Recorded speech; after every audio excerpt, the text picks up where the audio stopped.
So just how much space are we talking about here?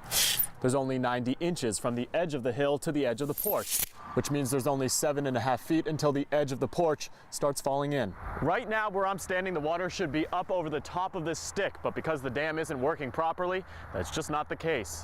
Because you can access Facebook nearly anywhere, and there are literally thousands of Winona State students on the social networking site looking at pictures, police hope they'll be able to catch the suspects even faster. An entire night of heavy rainfall has changed things a lot here in Pine Island. This is now the reality of what people in this city are dealing with.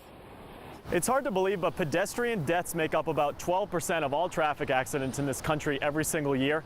That means close to 4,000 people are killed just by trying to cross the street.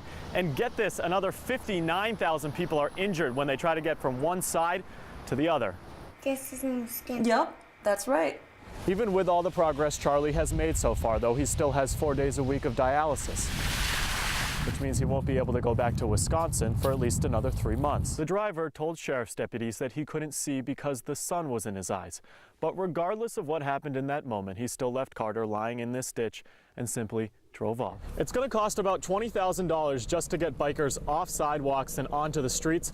Most of that money is needed to paint new road stripes and put up new signs. But here's the thing, it's all part of a new ordinance passed by the City Council that mandates all streets throughout Rochester are more accessible to everyone. What most people don't realize is that drywall actually acts as a sponge. So even if you only had 2 inches of water in your living room, it can end up seeping a foot into the walls of your home.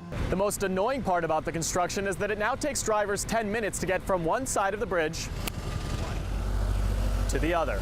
The biggest problem is that people see bittersweet along the side of the road and think it's pretty, so they clip it and take it home for a Christmas wreath. But when the ice hanging off the back of your house is as tall as you are, well then maybe it's time to get to work. Even after someone gets a ticket, though, the city doesn't tow anyone, which means it makes it even more difficult for plow crews to get by when people are parked on the wrong side of the street. According to court documents, Sherman used his cell phone to take nearly 70 pictures of those 2 young children, and the sheriff's department says because of how technology is these days, they're worried those kids didn't even know they were being photographed. The warmer temperatures do help put a positive spin on things. Doctors say simply having the sun out a little bit longer each day helps people deal with some of that seasonal depression they've been feeling. Eventually, Johnson was arrested by the very same police officer who scared him away from that gas station in the first place, but not before he decided to try and run through Cascade Creek in a last-ditch effort to avoid being caught. Even if you just want to get a soda in Altura, you don't have too many options. And it's going to cost you $1.25 from the only Pepsi machine in town.